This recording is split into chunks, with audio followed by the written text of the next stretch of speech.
Montana, 1925. The late autumn sun cast long shadows across the porch of an aging ranch house. Jackson Morgan, now 75, rocked slowly in his weathered chair, his leathered hands resting on knees that had seen decades of hard work.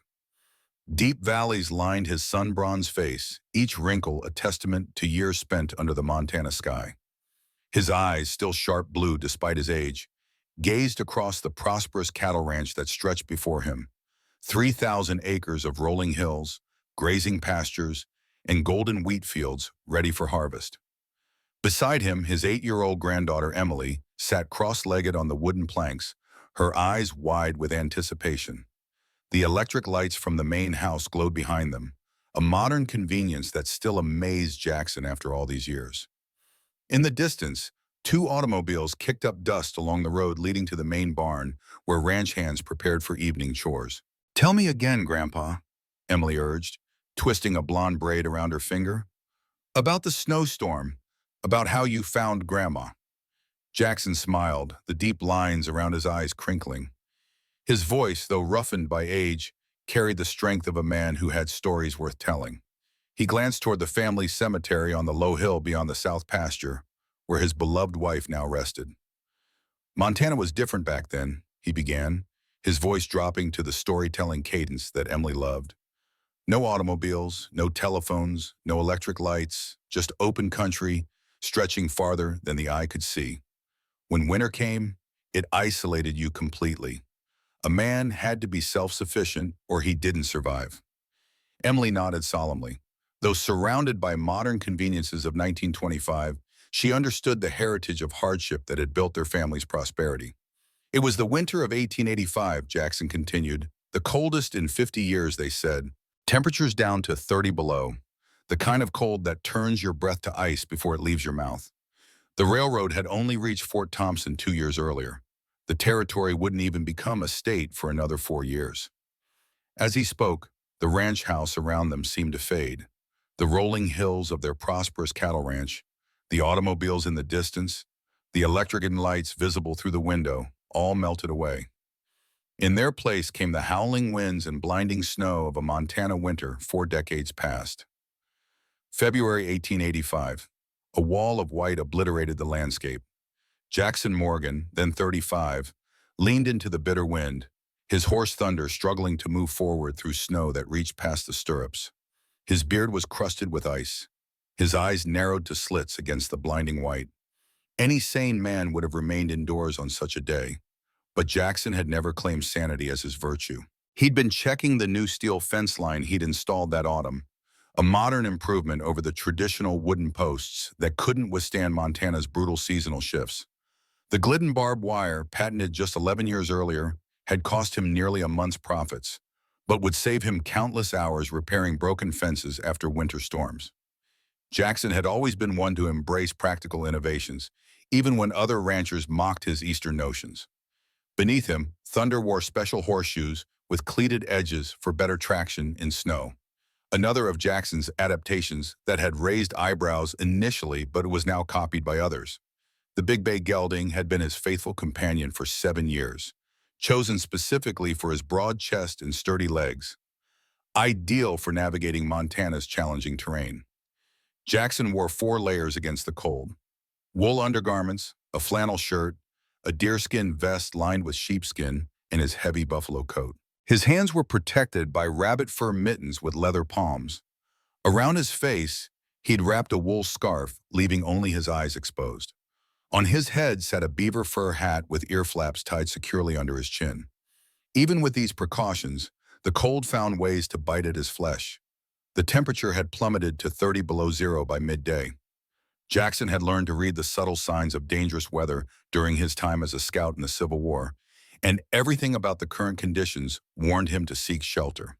Yet he pressed on, needing to check one final section of fence where wolves had been getting through to his winter calving pasture. Thunder suddenly tossed his head, ears pricking forward, nostrils flaring. The horse had caught something on the wind, something beyond the endless howl of the blizzard. Jackson patted the animal's neck with a gloved hand. "What is it, boy?" 20 yards ahead, a dark shape emerged from the swirling white. At first, it appeared to be nothing more than a snow-covered boulder, But as Jackson urged thunder closer, details clarified. A wagon, overturned and half buried in a drift. Its wooden frame jutted from the snow like the ribs of some fallen beast. Jackson dismounted, his feet crunching into snow that reached his knees. He approached cautiously, one hand on the Colt revolver at his hip. Years on the frontier had taught him wariness. The wagon was a Conestoga, built for the long journey west. Its canvas cover was torn and flapping wildly in the wind. The rear axle had snapped clean through, suggesting a catastrophic failure rather than a simple overturn. From the position of the wagon and the pattern of the drift, Jackson estimated it had been there at least 3 days, possibly since the blizzard began. He examined the snow around it, noting the absence of tracks. No one had visited the site since the accident. "Hello?" Jackson called, his voice swallowed by the storm. "Anyone alive?"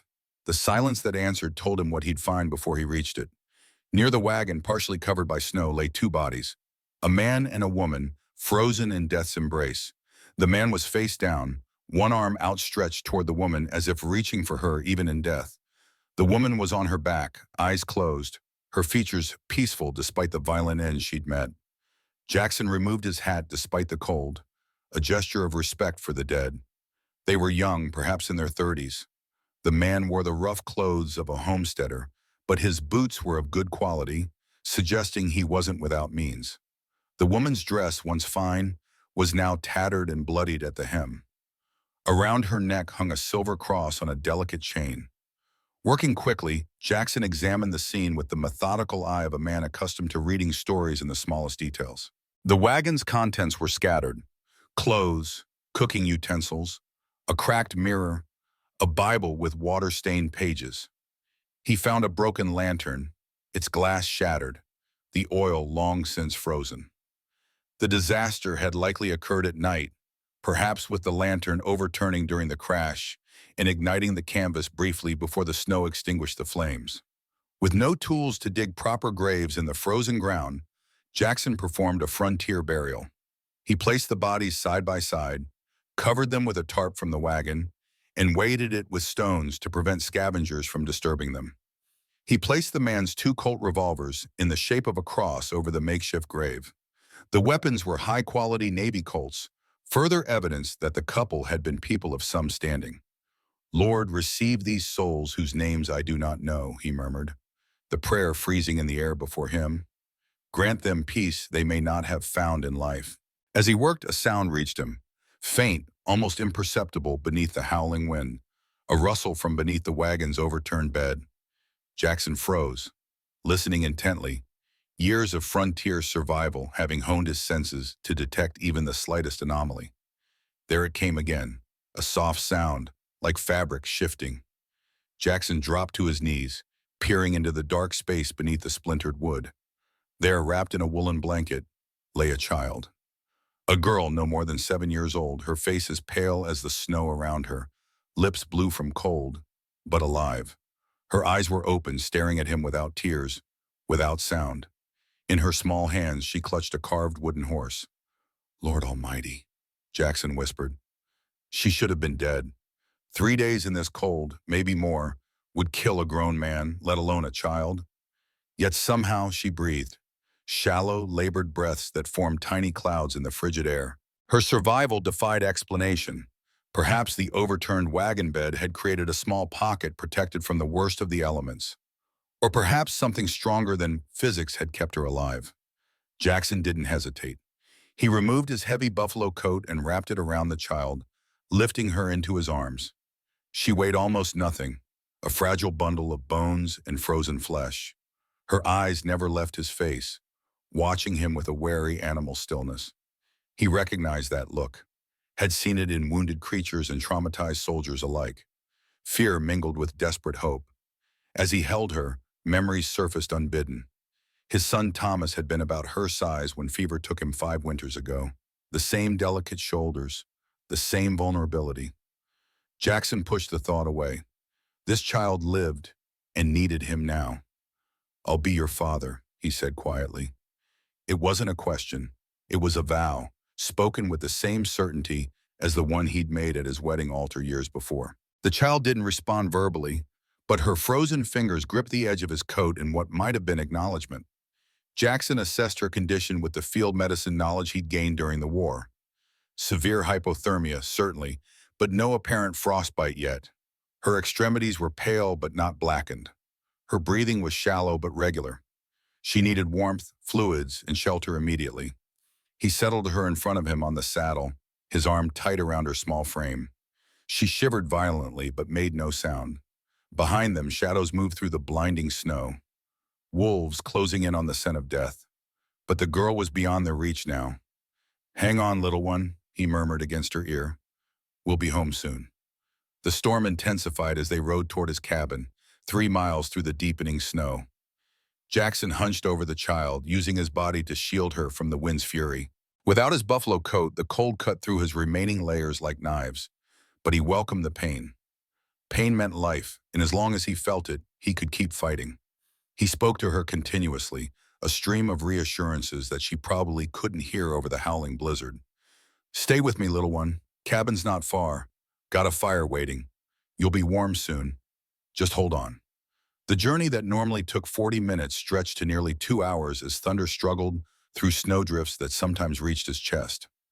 Jackson navigated by instinct and familiarity with the land, unable to see more than a few yards ahead in any direction. The cold seeped into his bones and his hands grew numb on the reins, but he kept the child pressed against his chest, transferring what body heat he could spare.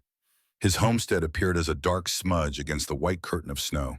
The main cabin stood centered on his 160 acres, claimed under the Homestead Act of 1862 when Jackson had moved west after the war. He had built it himself, a simple log structure, 10 feet by 12, with a small covered porch fronting the entrance and a stone chimney rising from the peaked roof.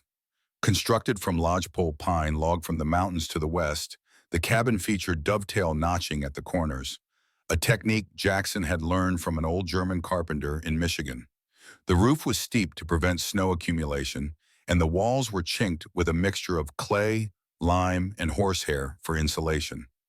Currently, the chimney emitted no smoke. Jackson had let the fire die down before leaving that morning, not expecting to return with company. 20 yards to the north stood a sturdy barn where Thunder and 2 other horses sheltered along with Jackson's small herd of winter cattle. A chicken coop, smokehouse, and outhouse completed the modest homestead, everything built by his own hands over 7 years of solitary labor. Inside, the cabin was cold as a tomb. Jackson moved with practiced efficiency. He laid the girl on his bed, wrapped in every blanket he owned.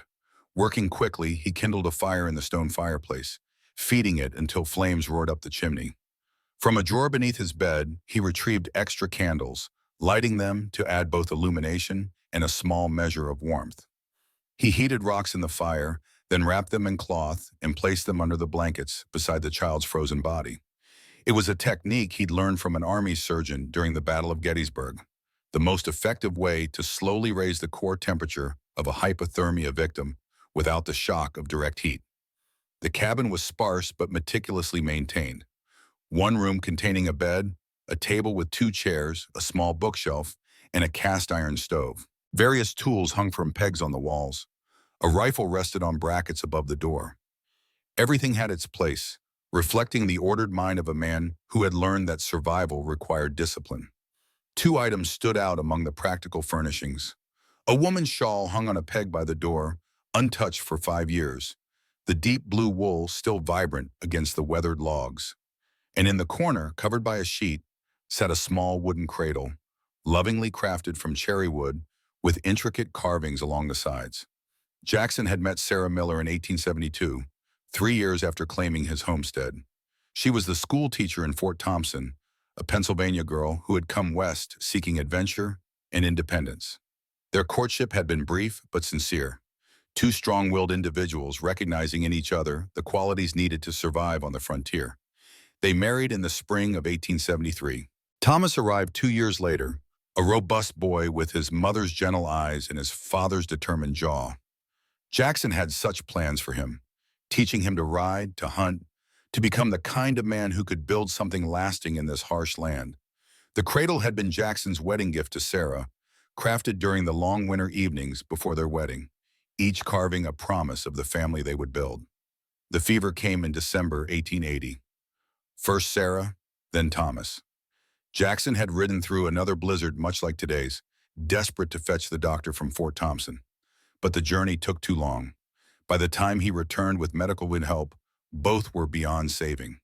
They died within hours of each other, leaving Jackson alone with the cabin he had built for a family that no longer existed. As the cabin slowly warmed, Jackson melted snow for water and prepared a thin broth on the stove. He removed the girl's frozen boots and sodden stockings, checking her feet for frostbite. The skin was white and waxy but not yet blackened. There was hope. He knelt beside the bed and tried to coax her to drink the broth. "You need this," he said gently. "Just a little." She turned her face away. When he lifted the spoon toward her, she flinched as if expecting a blow. Jackson froze, recognition dawning in his eyes. He had seen that reaction before, in cavalry horses that had been mistreated, in dogs that had been beaten. This child expected pain from adult hands. "I won't hurt you," he said. "I promise." She didn't believe him. He could see that clearly in the wariness that never left her eyes. But she was too weak to fight. He set the broth aside and offered water instead, cupped in his calloused hands. After a moment's hesitation, she drank from his palms like a wounded animal might, in desperate thirst but ready to bolt at any sudden movement. It was enough for now. Water would sustain her until she trusted him enough to accept food. Jackson had tamed wild horses with less patience than he was prepared to offer this child. As the fire crackled, throwing dancing shadows across the cabin walls, Jackson sat back and watched her. She clutched the carved wooden horse against her chest, her eyes following his every movement. Slowly, her eyelids grew heavy. She fought sleep, terror evident in the tension of her small body. But exhaustion won. When her breathing finally steadied, Jackson exhaled a breath he hadn't realized he was holding. He looked around the cabin, at the dust on the shelves, the single cup by the basin, his wife's shawl that he couldn't bring himself to move. For 5 years, he had existed rather than lived, going through the motions of survival without purpose. The silence of the cabin had become his constant companion, punctuated only by the practical sounds of his solitary routines. Now, the soft breathing of the child seemed to fill the space with something he had forgotten. Possibility. "I couldn't save them," he whispered to the empty room, "but I can save you." Night passed with Jackson keeping vigil beside the bed. He stoked the fire throughout the dark hours, watching the slow rise and fall of the child's chest. The storm raged unabated, rattling the windows and moaning through the chimney like a living thing. Jackson had weathered many such nights alone, but this time felt different. He was no longer simply enduring. He was protecting. Twice during the night, the girl stirred with nightmares, whimpering in her sleep. Jackson spoke softly until she settled again, though he doubted she heard his words. It was the tone that mattered, steady, reassuring, a human connection in the darkness. Outside, beyond the cabin walls, temperatures dropped to 40 below. Wolf howls echoed across the snow-covered landscape, reminding Jackson how tenuous their safety truly was. The frontier tolerated no weakness, forgave no mistakes. Yet inside, the cabin held life, precarious but present. Dawn broke clear and cold. Jackson woke with a stiff neck, his body aching from sleeping upright in a chair. The storm had passed during the night, leaving an eerie stillness in its wake. The girl was awake, sitting up in bed, watching him. When their eyes met, she looked away quickly. "You hungry?" he asked, keeping his voice low and gentle. She didn't answer. He made oatmeal, sweetened with the last of his honey, and set the bowl beside her. She ate slowly, mechanically, never meeting his gaze. When she finished, he handed her a small cup of water, which she drank without looking at him. "We need to go back to the wagon," he said, more to himself than to her. "Need to bury your folks proper. Maybe find out who you are." Her fingers tightened on the wooden horse, but she gave no other response. Jackson busied himself with morning chores, feeding his livestock, and clearing snow from the cabin entrance. The world outside gleamed blindingly white, transformed by the blizzard into an alien landscape of drifts and shadows. The temperature had risen slightly, perhaps to 10 below zero, still dangerously cold, but manageable with proper preparation. After ensuring the cabin was warm enough, Jackson prepared for their journey.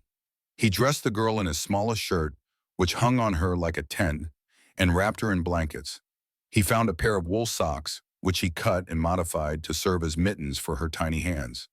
From a trunk beneath his bed, he retrieved a rabbit fur hat that had belonged to Thomas, adjusting the straps to fit her smaller head. "Ever been on a horse before?" he asked as he carried her to the barn where Thunder waited. She nodded slightly. "Good, you'll ride with me. Hold on tight." The journey back to the wagon took longer than expected. Fresh snow had erased their tracks, and the landscape appeared uniform in its white mantle. Jackson navigated by landmarks only a seasoned frontiersman would recognize. The shape of a distant hill, a particular bend in a half-buried creek, the silhouette of a lightning-struck pine that had served as his guide for years. The storm had passed, leaving behind a crystalline landscape. The sky stretched above them, a perfect azure unmarred by clouds. The snow-covered prairie glittered in the morning sun, beautiful and deadly. The temperature had risen to perhaps 5 below zero, still dangerous, but workable for what needed to be done. They found the wagon as he had left it, though wolves had been at the makeshift grave, forcing Jackson to rebuild it. The girl sat on Thunder's back, watching as Jackson began to dig. The ground was frozen solid, unyielding to his pickaxe. For 4 hours he labored, sweat freezing on his forehead despite the bitter cold. His shoulders burned with exertion. His hands bled through his gloves, but he didn't stop.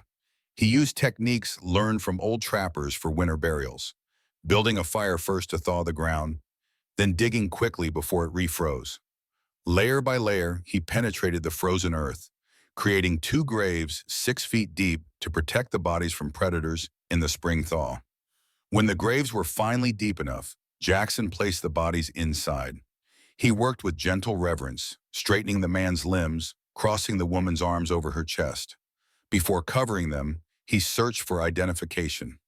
In the man's pocket, he found a folded document, a deed to land in Colorado, 320 acres near a planned Union Pacific Railway extension. The paper bore the name David Ellis and was dated October 1884. Such land would be worth perhaps $3,000, a small fortune in 1885. In the woman's dress, he discovered a locket containing a tiny portrait of the girl and an inscription, "To Elizabeth, with eternal love, D." Most valuable was a diary found in a hidden compartment in the wagon. The handwriting was feminine, the ink faded but legible. Jackson read a few pages, his expression darkening. "Rebecca," he read aloud from an entry dated just 3 weeks earlier. "My beautiful daughter turns 7 today. David carved her another horse. She collects them now. We pray we'll reach Colorado before Franklin finds us. The land is rightfully David's inheritance. Franklin's threats grow more violent. We must run." Later entries spoke of Franklin Reed, Elizabeth's brother, a businessman from St. Louis who had claimed the land deed belonged to him. The final entry chilled Jackson's blood. Franklin swore he would kill us all before letting David keep the land. I fear he means it. We travel west through the night now. Rebecca has nightmares. Dear God, protect our child. Jackson looked up at the girl who still sat motionless on the horse. "Rebecca," he said, "is that your name?" The child nodded, the first real communication between them. "Rebecca," he repeated, "that's a fine name, a strong name." He fashioned crosses from broken wagon planks and drove them into the frozen earth at the head of each grave. Then he knelt, removed his hat, and spoke a simple prayer over the final resting place of David and Elizabeth Ellis. Rebecca approached slowly, stood beside him, and placed the carved wooden horse on her mother's grave. It was the first thing she'd willingly released since he found her. Jackson waited in silence. When she was ready, he offered his hand. After a moment's hesitation, she took it, her tiny fingers disappearing into his weathered palm. They rode back toward his cabin, but Jackson turned Thunder toward town instead. Fort Thompson lay 8 miles south, a frontier settlement of 500 souls that served as an outpost of civilization in the Montana wilderness. The town had grown substantially since the Northern Pacific Railway had arrived 2 years earlier, bringing with it new businesses, settlers, and the inevitable complications of progress. Originally established as a trading post in 1801, Fort Thompson now boasted a main street lined with the false-fronted buildings, a general store, livery stable, saloon, hotel, blacksmith, and even a small school. The arrival of the railroad had transformed it from a remote outpost to a growing community with aspirations of permanence. No turning back now, Jackson muttered, as the cluster of wooden buildings appeared on the horizon. He rarely visited town, preferring the solitude of his homestead to the complexities of social interaction. The people of Fort Thompson knew him as a competent rancher who kept to himself, the quiet widower who had retreated from life after losing his family. Rebecca sat in front of him, his arm around her small body finely warm against his chest. The wind had gentled, the sky clear. Behind them, the graves disappeared into the vast white emptiness. Ahead, the town waited with its judgments and complications. Fort Thompson watched them ride in with the suspicious eyes common to frontier settlements. The main street was a rutted path of frozen mud, flanked by false-fronted buildings. People stopped to stare at the unlikely pair, a hard-eyed rancher known for his solitary ways and a girl who looked too small and fragile to have survived a Montana winter. Whispers started before they dismounted. Jackson ignored them. He had never cared for public opinion and wouldn't start now. He lifted Rebecca down and walked her to Dr. James Wilson's clinic, a small building next to the general store. The bell chimed as they entered. The doctor, a lean man with spectacles and a neatly trimmed beard, looked up from his desk. His expression shifted from surprise to concern when he saw the child. "Jackson," he said, "who's this?" "Found her by a wagon 3 days out," Jackson replied, his voice matter-of-fact despite the extraordinary nature of his discovery. "Parents dead. She needs checking." Dr. Wilson studied the pair before him, taking in Jackson's weather-worn appearance and the small girl clinging to his side. The doctor had known Jackson Morgan for 10 years, having arrived in Fort Thompson shortly after Jackson lost his wife and son. He'd witnessed the rancher's gradual withdrawal from society, the way grief had hardened into solitude. Now, seeing him with this child, Wilson noted a subtle change in the man's bearing, a protective stance he hadn't displayed in years. "Of course," he said, gesturing to the examination table. "Bring her over." Rebecca hesitated, her small hand tightening in Jackson's. Fear flickered across her face as she eyed the medical instruments arranged on a nearby tray. Jackson knelt to her level, bringing his weathered face close to hers. "Dr. Wilson needs to make sure you're all right," he explained quietly. "I'll be right here. Won't let anything happen to you." The girl searched his eyes, then gave a barely perceptible nod. Jackson lifted her onto the examination table, his hand remaining on her shoulder as the doctor approached. Wilson's clinic represented the frontier's tenuous connection to modern medicine.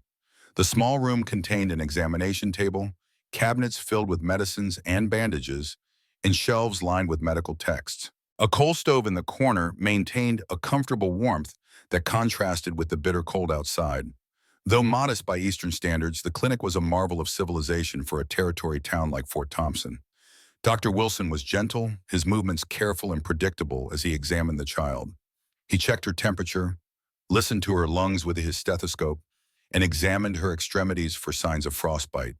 His experienced hands probed for broken bones or internal injuries, while his keen eyes noted details that told a story beyond the immediate emergency. "Malnourished," he said quietly to Jackson. "Some old bruising on her arms and back, predating the accident by weeks, possibly months." He glanced meaningfully at Jackson, communicating his suspicion of previous abuse. "Touch of frostbite on the toes, but she'll keep 'em. Mild hypothermia, but her core temperature is stabilizing." He straightened, genuine admiration in his voice. "Remarkably resilient child. You saved her life, bringing her in when you did."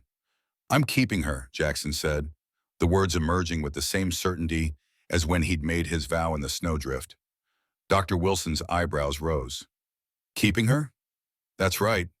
Before the doctor could respond, the door opened, bringing with it a blast of cold air and the imposing figure of Sheriff Walter Cooper. The lawman stepped inside, removing his hat, his sharp eyes taking in the scene. Cooper was a formidable presence, standing 6 feet 3 inches with broad shoulders and a thick gray-streaked beard. A former Union cavalry officer, he carried himself with military bearing even 15 years after the war. "Heard you found a girl," the sheriff said, without preamble. "I did." Jackson's reply was equally direct. The two men had a relationship built on mutual respect but little warmth, fellow veterans who recognized each other's competence without necessarily seeking friendship.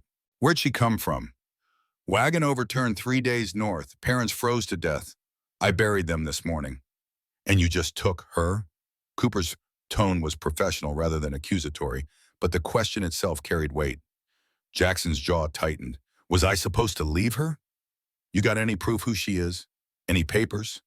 Jackson produced the diary he'd found in the wagon. Found her mother's diary. Name's Rebecca Ellis. Family was running from someone, her uncle seems like. Man named Franklin Reed from St. Louis. Was after land they owned in Colorado. Sheriff Cooper took the diary, flipping through it with practiced efficiency.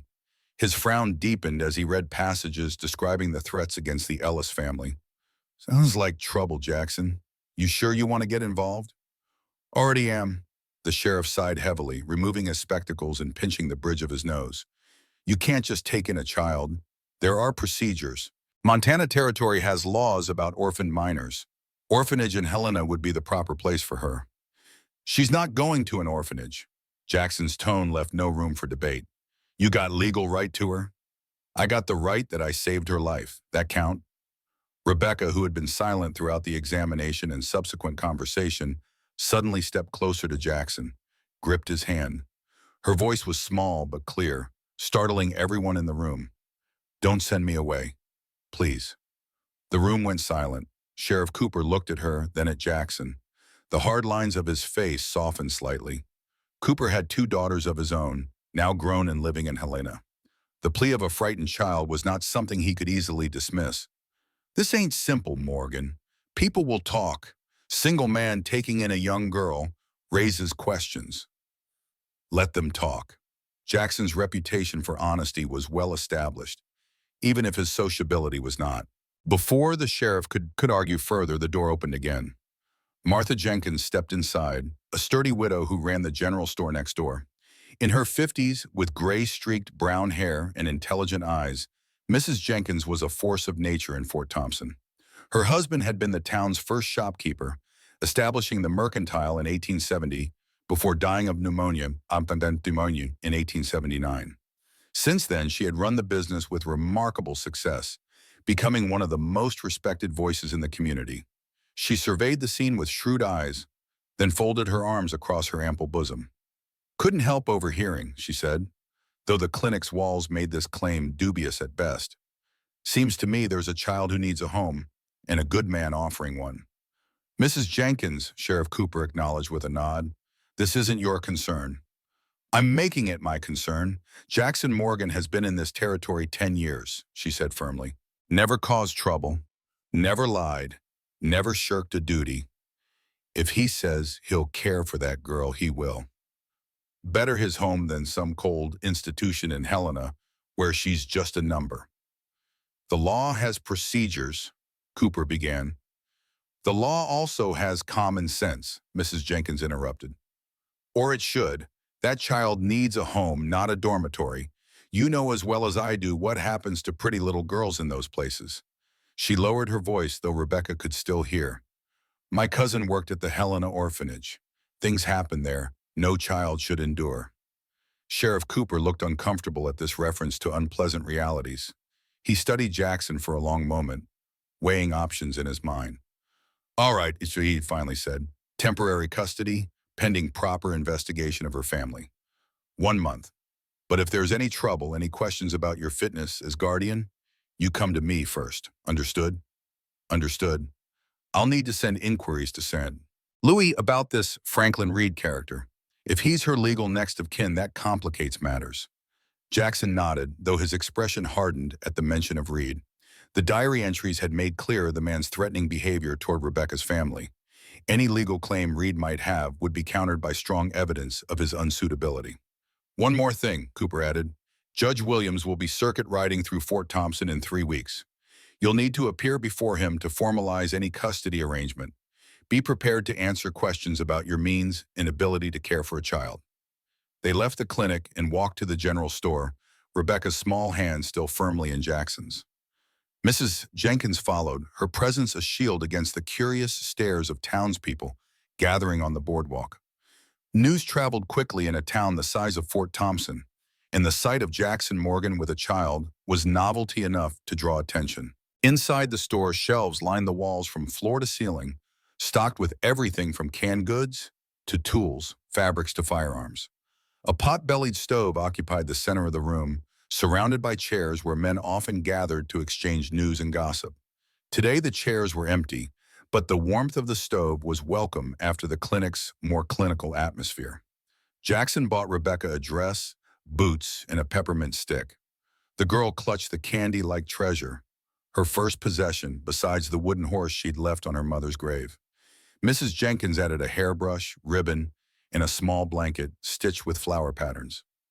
"On the house," she said when Jackson reached for his wallet. "That child deserves some pretty things after what she's been through." Mrs. Jenkins had a 9-year-old daughter of her own, Sarah, who was currently at the town's one-room schoolhouse. She packed a bundle of her daughter's outgrown clothes for Rebecca, adding them to Jackson's purchases. Simple dresses, but clean and sturdy, should fit her well enough until you can get proper ones made. As Jackson lifted Rebecca onto Thunder for the ride home, Mrs. Jenkins touched his arm. "You'll need help, Jackson. Raising a girl isn't like breaking horses. I'll manage." "I don't doubt it, but my offer stands. Sarah would welcome a friend her age. Bring Rebecca by whenever you like, and if you need advice on womanly matters as she grows, well, I'm here for that too." Jackson nodded, uncomfortable but grateful. He hadn't considered the long-term implications of raising a female child. His experience with children was limited to his son, who had barely reached his 5th birthday before the fever took him. The challenges of guiding a girl to womanhood were beyond his experience. On the ride home, the sun was setting, painting the snow-covered prairie in shades of pink and gold. Rebecca leaned back against Jackson's chest, her breathing even for the first time since he'd found her. The candy was still clutched in her hand, untasted, too precious to consume immediately. "Thank you," she whispered. So softly he almost missed it beneath the rhythmic crunch of Thunder's hooves through snow. Jackson's throat tightened unexpectedly. "You're welcome, Rebecca." They were the first words she had spoken directly to him, an acknowledgement of trust tentatively offered. Jackson Morgan, who had built his life around silence and solitude after losing his family, felt something shift inside his chest. A door long closed creaking open. The cabin came into view as dusk deepened. Smoke rose from the chimney. Mrs. Jenkins had sent one of her boys ahead to light the fire and prepare the cabin for their return. A simple kindness that spoke volumes about the community Jackson had kept at arm's length for years. Inside, the cabin was warm. A pot of stew simmered on the stove, filling the space with savory aromas. On the table sat a small rag doll, another of Mrs. Jenkins' thoughtful additions. The cabin, unchanged for 5 years, suddenly seemed inadequate to Jackson. A single room might suffice for a solitary man, but a child, especially a girl, needed privacy, space of her own. As Rebecca stood clutching her new doll, Jackson made a mental inventory of the changes needed. A partition for a separate sleeping area, a proper washstand, shelves for her belongings, a larger table for meals and lessons. She would need schooling. The practical challenges of raising a child emerged in his mind as problems to be solved, a welcome diversion from the emotional complexities that he was less equipped to handle. Jackson had always found comfort in physical labor, in the tangible improvements that came from working with his hands. That night, after a quiet meal where Rebecca ate more heartily than before, Jackson made her a bed of blankets near the fire. He would construct a proper bed frame tomorrow, but for now this would suffice. He sat in his chair, mending harness leather by candlelight, while Rebecca drifted off to sleep.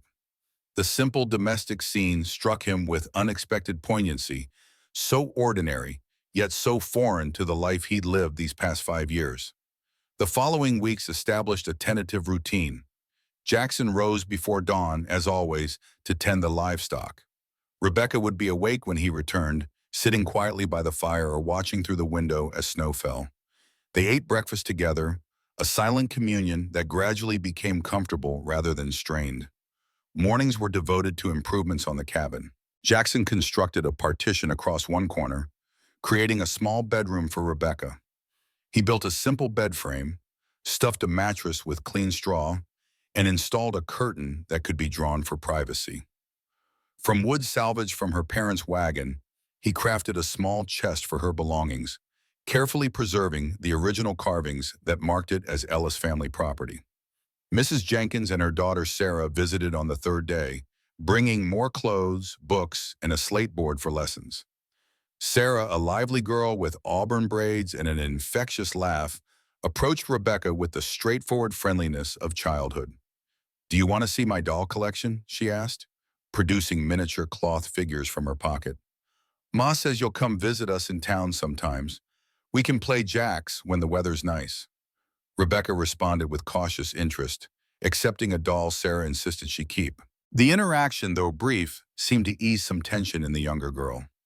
Seeing another child, safe and happy, offered tangible proof that the world was not entirely threatening. After the Jenkins departed, Jackson began teaching Rebecca the routines of ranch life. He showed her how to feed the chickens, collect eggs without disturbing the hens, and distribute hay to the cattle in the winter pen. These simple chores gave structure to her days and began to integrate her into the rhythm of the homestead. "Chickens need gentle hands," he explained, demonstrating how to reach beneath a setting hen to retrieve eggs. "Move slow and sure and they won't mind you."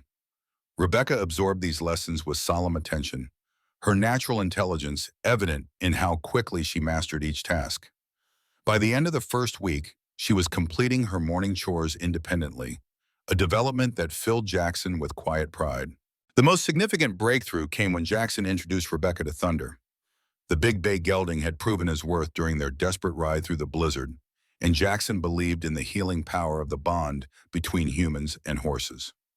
He brought Rebecca to the barn one clear morning, leading Thunder into the paddock where snow had been cleared to create a training area. "Horses can sense fear," he told her, demonstrating how to approach with confidence. "They're prey animals, always watching for danger. If you're scared, they get scared too." Rebecca watched as Jackson moved around the horse, his body language calm and authoritative. Thunder responded to subtle cues, turning or stopping with barely perceptible signals. The partnership between man and animal spoke of years of mutual trust and understanding. "Want to try?" Jackson asked, holding out the lead rope. Rebecca hesitated, then stepped forward, taking the rope with determination in her small face. Thunder lowered his massive head, sniffing her curiously. For a moment, Jackson feared the horse's size might overwhelm her, but Rebecca stood her ground. She reached up a tentative hand, which Thunder nuzzled gently. A smile bloomed across her face, the first Jackson had seen, transforming her solemn features into those of a normal 7-year-old girl. The sight struck Jackson with unexpected force. This, he realized, was why he had made his impulsive vow in the snowdrift, not from duty or loneliness, but for moments like this. The simple joy of a child rediscovering that the world could contain goodness. "He likes you," Jackson said, his own lips curving in a smile that felt foreign after years of disuse. "Can I learn to ride him?" Rebecca asked, her voice stronger than he'd yet heard it. "Start with something smaller," Jackson replied, indicating a gentle dun mare in the adjacent stall. "Daisy there is better for learning. We'll work up to Thunder." Over the next 2 weeks, Jackson taught Rebecca the basics of horsemanship. They began with simple grooming and care, Rebecca standing on a crate to brush Daisy's back. Then came lessons in leading, turning, and basic commands. Finally, Jackson lifted her onto the mare's bare back, teaching her to balance using only her legs while he led them around the paddock. "Feel her movements," and he instructed. "Don't fight against her. Move with her, like you're part of the same creature." Rebecca proved to be a natural rider, her small body intuitively finding the rhythm of the horse's gait. By the end of the second week, she was riding Daisy unassisted in the paddock, her face alight with accomplishment. "My pa taught me to ride," she said one evening, as Jackson prepared dinner. The statement, offered without prompting, was the first reference she had made to her life before the wagon accident. Jackson continued slicing potatoes, keeping his reaction measured to encourage further confidence. "He taught you well." "He made the horse for me," she continued, touching the wooden figure Mrs. Jenkins had retrieved from the general store's lost and found bin. Not the original left on her mother's grave, but similar enough to provide comfort. "Said real horses start as wood before they learn to run." These small confidences increased as February gave way to March. The bitter cold eased slightly, though snow still blanketed the land. Rebecca began to speak more frequently, sharing fragments of her previous life. Jackson learned that she had lived in St. Louis, that her father had been a carpenter who specialized in fine furniture, that her mother had taught her letters and numbers at their kitchen table. She also spoke of Uncle Frank, though these references were always accompanied by a shadow crossing her face. He came to our house with loud men. They pushed Pa down the stairs. Ma said we had to leave that night. Jackson filed away these details, constructing a clearer picture of Franklin Reed and the threat he represented. The land deed he had found in David Ellis's pocket remained secured in Jackson's strongbox, along with Elizabeth's diary. These items might prove crucial in establishing Rebecca's legal status and protecting her from her uncle's claims. 3 weeks after bringing Rebecca home, Jackson received word that Sheriff Cooper needed to see him in town. Mrs. Jenkins's son delivered the message during a supply run, adding that it seemed mighty important, according to his mother. Jackson loaded Rebecca onto Daisy the following morning, and they rode to Fort Thompson together. The girl had gained weight during her time at the ranch, her cheeks filling out and her complexion regaining healthy color. The new dress Mrs. Jenkins had sent fit her properly, and her dark hair, now regularly brushed, hung in neat braids tied with ribbon. Fort Thompson had changed subtly in the 3 weeks since their last visit. The snow on the main street had been packed down by traffic, creating a hard-packed surface easier for wagons to navigate. New goods had arrived on the weekly train, and the general store displayed bright calicos and spring tools in its windows. Signs of the coming season change were evident in the activity level of the town, people preparing for the thaw that would bring muddy roads, but also renewed commerce and growth. Jackson tied the horses at the hitching post outside the sheriff's office, lifting Rebecca down and straightening her coat. "Remember what I told you," he said quietly. "Answer the sheriff's questions truthful and clear. He's here to help us." Rebecca nodded solemnly, squaring her small shoulders as if preparing for battle. Inside, Sheriff Cooper sat behind a desk cluttered with wanted posters, legal documents, and a half-eaten lunch. He rose when they entered, offering Rebecca a gentle smile that transformed his usually stern countenance. "Miss Ellis," he said with formal courtesy, "you're looking well. Seems ranch life agrees with you." Rebecca pressed closer to Jackson's side but managed a polite nod. "Got word from St. Louis," Cooper said, shifting his attention to Jackson. His expression grew serious as he lifted a telegraph form from his desk. "Franklin Reed is indeed Elizabeth Ellis's brother. He's filed a formal claim as Rebecca's next of kin and legal guardian." Jackson felt Rebecca's hand tighten in his. "More to the point," Cooper continued, "he's already on his way. Telegram says he left St. Louis by train 2 weeks ago. Should arrive on tomorrow's eastbound." The news settled like lead in Jackson's stomach. He had known this confrontation was inevitable, but the reality of it struck harder than anticipated. 1 month had not been enough time to secure Rebecca's position legally or to prepare her for the trauma of facing her uncle again. "What else do you know about him?" Jackson asked, keeping his voice steady for Rebecca's benefit. Cooper consulted another paper. "Franklin Reed, age 42, vice president at Mercantile Bank of St. Louis. Widower, no children, prominent businessman with connections to the railway companies. No criminal record." He paused, then added reluctantly, "By all official accounts, a respectable citizen." "The diary tells a different story," Jackson countered. "Diary's the word of a dead woman against a living man with money and influence," Cooper replied pragmatically. "Won't hold much legal weight without corroboration." He glanced at Rebecca, then back to Jackson. "Judge Williams arrives same day as Reed. Hearing will be set immediately." As they left the sheriff's office, Rebecca's composure crumbled. Tears filled her eyes, though she fought them with visible effort. "He'll take me away," she whispered. Jackson knelt before her, heedless of the muddy street and curious onlookers. "Listen to me, Rebecca. No one is taking you anywhere you don't want to go. I made you a promise in that snowdrift, and I mean to keep it." "But the sheriff said—" "Sheriff says what the law says, but there's right and there's wrong, and sometimes they're not the same thing. Your uncle may have papers and money, but we have the truth. That counts for something in Montana." They visited the general store before heading home, where Mrs. Jenkins and Sarah greeted Rebecca warmly. While the girls examined a shipment of new hair ribbons, Mrs. Jenkins drew Jackson aside. "I heard Reed arrives tomorrow," she said without preamble. "Martha Cooper may be discreet, But that telegraph operator has a loose tongue after 2 whiskeys. Jackson nodded, unsurprised that the news had already spread. Judge Williams, too, apparently. Hearing to follow. You need Matthew Harrison, Mrs. Jenkins said decisively. Only real lawyer in Fort Thompson. Handles most land disputes and contractual matters for the railway. Smart as they come and owes me a favor after I extended credit during that mining investment disaster last year. Matthew Harrison's law office occupied a narrow building between the bank and the land office, its facade distinguished by freshly painted blue shutters.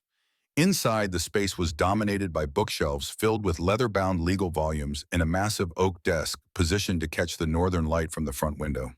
Harrison himself proved to be younger than Jackson expected, perhaps 35, with shrewd eyes behind wire-rimmed spectacles and a meticulously trimmed mustache. He listened to Jackson's account of finding Rebecca and the subsequent developments without interruption, taking occasional notes on a legal pad. "I'll be direct, Mr. Morgan," he said when Jackson finished. "The law typically favors blood relations in custody matters, especially when the alternative is an unrelated single man, however well-intentioned." "Her uncle threatened her parents," Jackson responded. "The diary makes that clear." "Hearsay evidence," Harrison countered. "Admissible, but not conclusive. We need more." He tapped his pen against his desk thoughtfully. "The bruises Dr. Wilson noted, could they be attributed to Reed? Rebecca hasn't spoken directly about him hurting her, just that he pushed her father downstairs and that she's afraid of him." Harrison nodded. "Children's testimony is complicated. Judges are increasingly willing to consider it, but it's easily undermined by a skilled opponent." He glanced at Rebecca, who sat quietly in a chair by the window, her attention focused on the street outside. "The land deed you mentioned, Ed, may I see it?" Jackson produced the document from his coat pocket. Harrison examined it carefully, his eyebrows rising as he noted certain details. "This is interesting," he murmured. "The land in question adjoins a planned railway extension. Value would increase tenfold once the line is completed." He looked up at Jackson. If Reed is a banking executive with railway connections, he'd know this.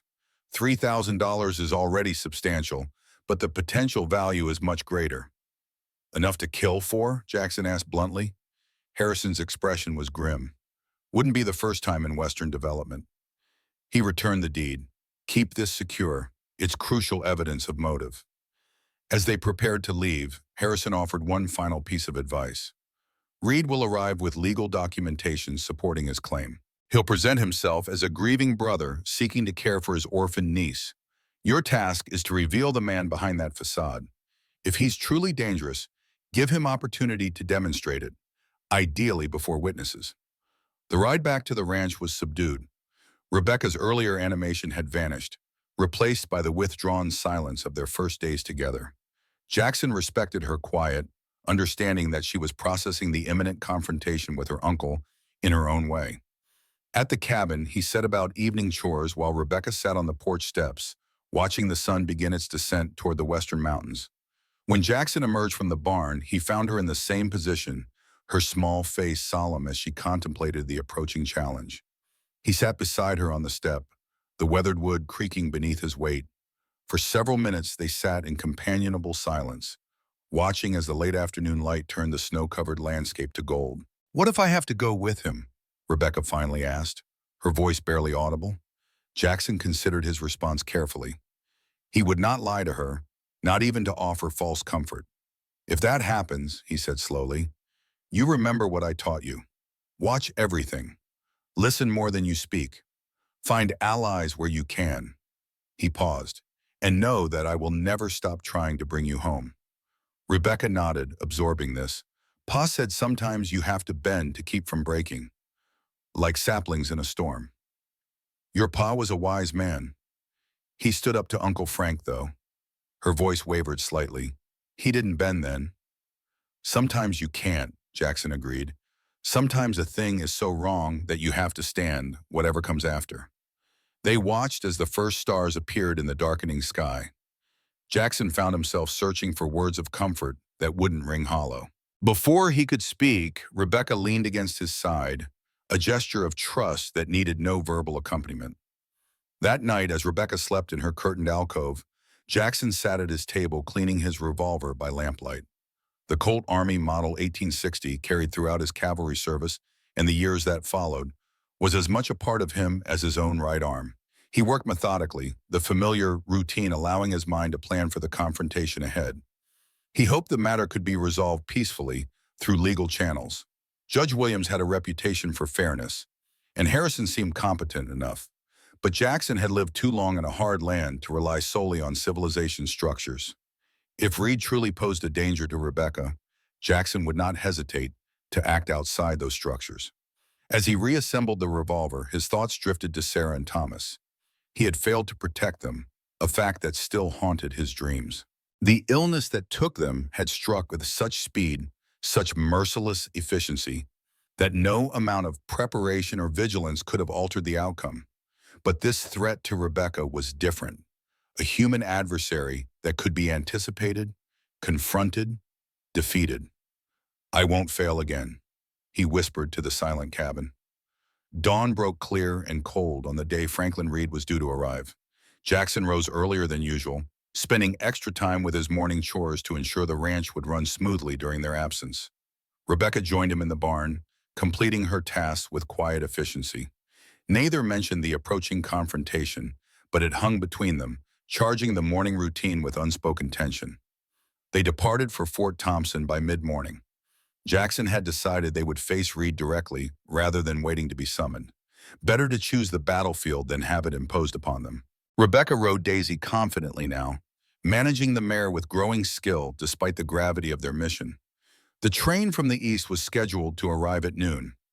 By 11:30, Jackson and Rebecca had positioned themselves on the station platform, a strategic location that would allow them to observe Reed before he became aware of their presence. Matthew Harrison joined them, his formal suit and briefcase lending an air of official legitimacy to their welcoming committee. "Remember," Harrison murmured to Jackson, "let him make the first aggressive move. Your position is stronger if he demonstrates hostility unprovoked." Jackson nodded, though his instincts urged a more direct approach. Beside him, Rebecca stood straight-backed and solemn, her small hand firmly in his. Whatever came, they would face it together. In the distance, a plume of smoke appeared above the eastern plains, heralding the approach of the locomotive that carried Franklin Reed toward his reckoning with the man who had claimed his niece, and perhaps much more than he had bargained for.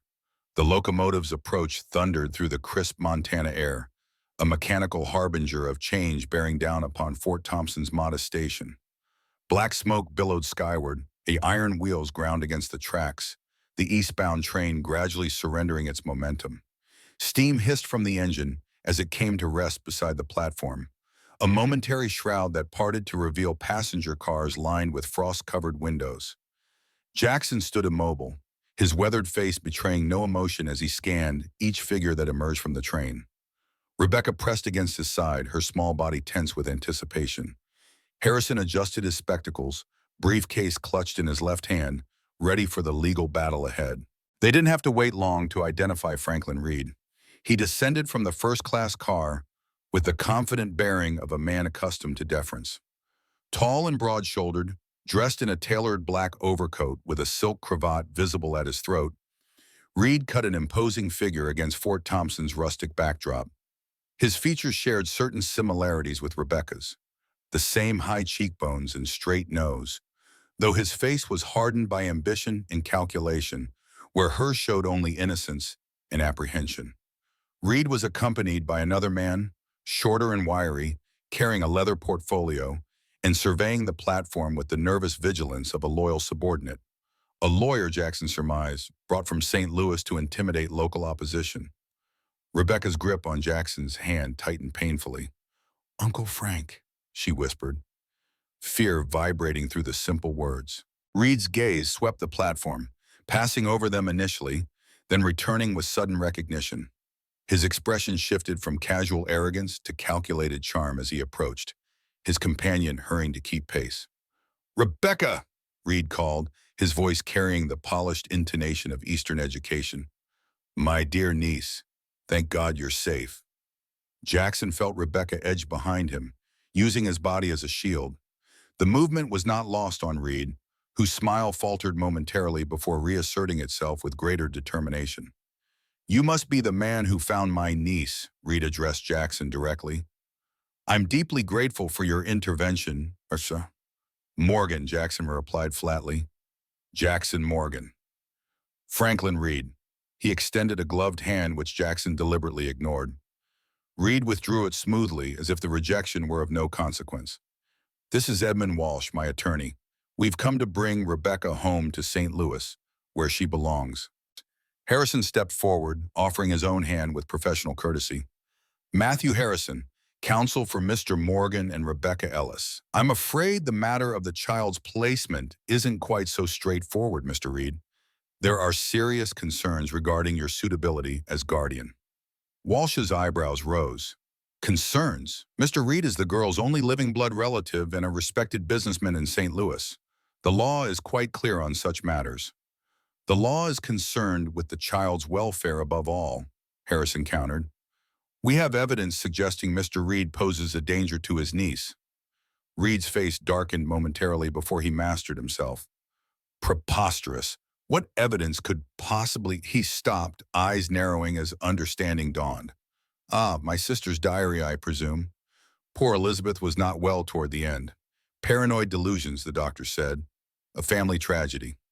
The calculated dismissal of Elizabeth's accusations revealed much about Reed's character. Jackson noted how easily the man lied, how readily he maligned his dead sister to serve his purposes. Rebecca trembled beside him, her fear now mingled with indignation at the slander against her mother. Judge Williams arrived on the same train, Harrison said. He'll hear evidence from both sides tomorrow morning at 9. Until then, Rebecca remains in Mr. Morgan's custody by order of Sheriff Cooper. Reed's smile remained fixed, but his eyes hardened. Of course, due process must be observed, even in these frontier circumstances. His gaze shifted to Rebecca, who still half hid behind Jackson. I'll see you tomorrow, dear niece. We have so much to discuss about your future. The threat underlying his cordial tone was unmistakable. Jackson stepped forward, intentionally placing himself more fully between Reed and Rebecca. We're done here, he said quietly, a dangerous edge to his voice that made Walsh take an involuntary step backward. Reed, however, stood his ground. For now, Mr. Morgan, we're done for now. As Reed and Walsh departed toward the Fort Thompson Hotel, Harrison exhaled slowly. He's smoother than I anticipated. Judges respond well to men like him. Polished, articulate, apparently reasonable. He's a snake, Jackson replied, just wearing expensive boots. They retired to Harrison's office to prepare for the next day's hearing. The lawyer's quarters above his practice provided a comfortable, if sparse, meeting place, far from the curious eyes and ears of the town's saloon and hotel where Reed had established himself. Rebecca sat quietly in a corner chair, a book from Harrison's shelf open but unread in her lap, while the men discussed strategy. The diary is our strongest evidence, Harrison noted, leafing through Elizabeth Ellis's journal. Multiple entries documenting threats, specific incidents of intimidation. But as predicted, Reed has already attempted to undermine its reliability by suggesting your mother was unstable, Rebecca. The girl looked up sharply. Ma wasn't crazy. She was scared. There's a difference. Harrison nodded appreciatively at her insight. Precisely, and that's what we need to establish. That her fear was rational based on real danger posed by your uncle. The land deed, Jackson suggested. It shows motive. That Colorado property is worth a fortune, especially with the railway coming through. Yes, but that alone doesn't prove Reed would harm the child. Greed isn't sufficient to deny custody to a blood relative. Harrison removed his spectacles, pinching the bridge of his nose. We need more. Rebecca, did your uncle ever hurt you directly? Not just threats or frightening behavior, but actual physical harm? Rebecca hesitated, her eyes downcast.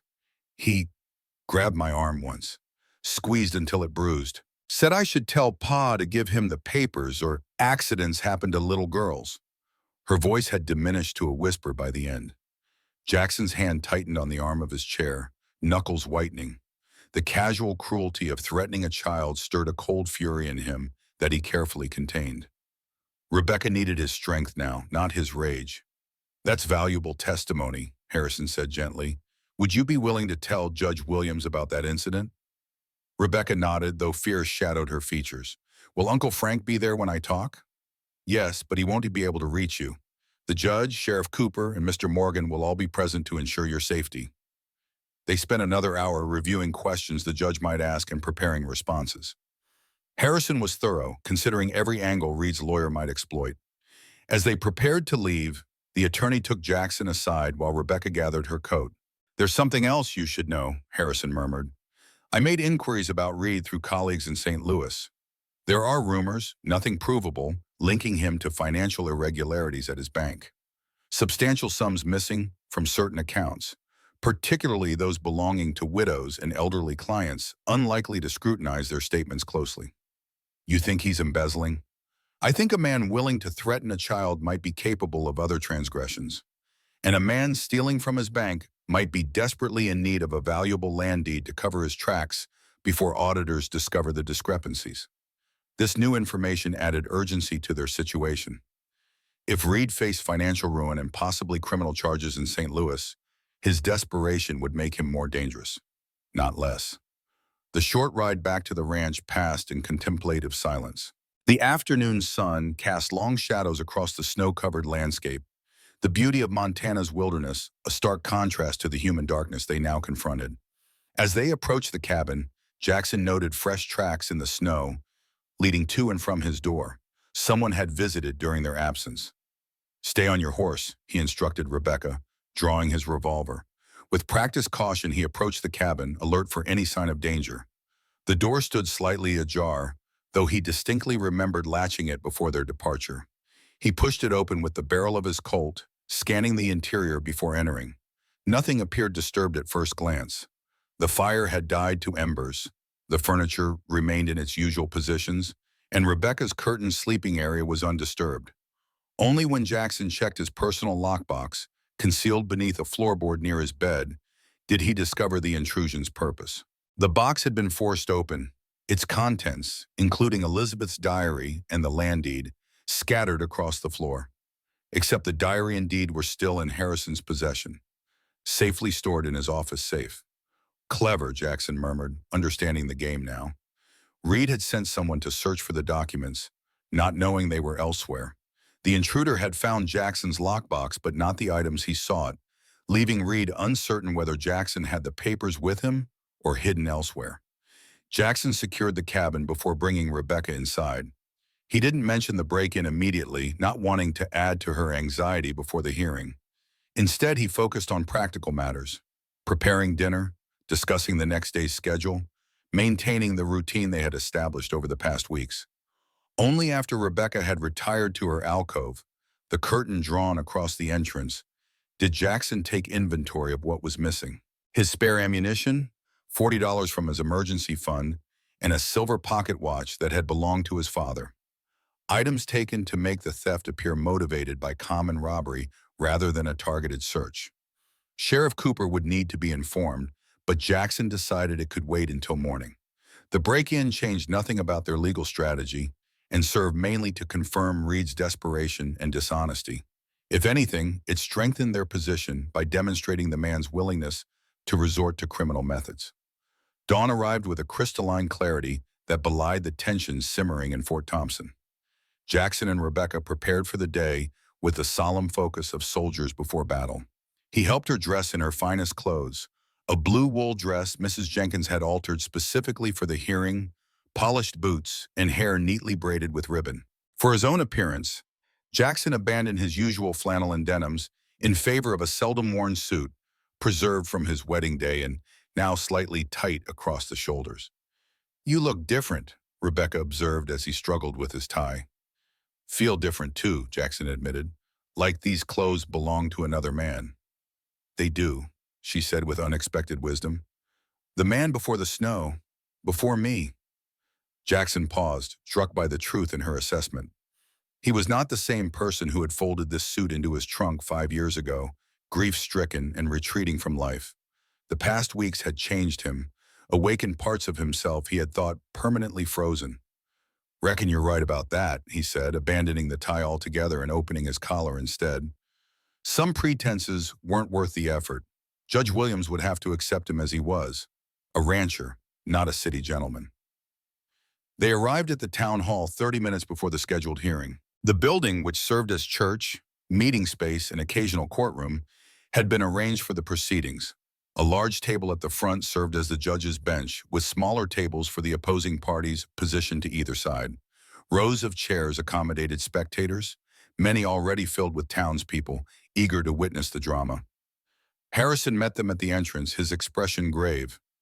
Reed arrived 10 minutes ago with Walsh and two other men, witnesses presumably, to testify to his character. He appears supremely confident.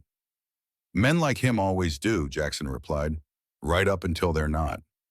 They took their places at the left-hand table. Rebecca sat between Jackson and Harrison, her back straight despite her evident nervousness. From the opposite table, Reed watched them with calculated intensity, occasionally leaning to whisper to Walsh or one of his companions. At precisely 9 o'clock, Sheriff Cooper entered from a side door. "All rise," he announced. "The Territorial Court of Montana is now in session, the Honorable Judge Emmett Williams presiding." Judge Williams proved to be a man in his 60s, with a shock of white hair and penetrating gray eyes that seemed to evaluate everything they observed. He wore the traditional black robe of his office, lending gravity to proceedings that might otherwise have seemed informal in the modest surroundings. "Be seated," he instructed, arranging papers before him. "This hearing concerns the guardianship of Rebecca Ellis, minor child, age 7 years. I understand there are competing claims." His gaze shifted between the tables. "Mr. Walsh, as you represent the petitioning party, you may present your case first." Walsh rose, straightening his vest. "Thank you, Your Honor. We are here today on a simple matter of family reunification. Mr. Franklin Reed, the child's maternal uncle and only surviving blood relative, seeks custody of his niece following the tragic deaths of her parents. Mr. Reed is a respected banking executive in St. Louis, financially secure and able to provide Rebecca with every advantage: proper schooling, cultural opportunities, the stability of established society." He proceeded to outline Reed's credentials: his position as vice president at Mercantile Bank, his home on a prestigious street in St. Louis, his connections with leading families. Two character witnesses testified to Reed's standing in the community, describing him as generous, civic-minded, and deeply concerned with family legacy. Throughout this testimony, Reed maintained an expression of dignified grief, occasionally glancing toward Rebecca with what appeared to be avuncular concern. It was a masterful performance, Jackson had to admit, one calculated to impress a judge accustomed to weighing character and capability.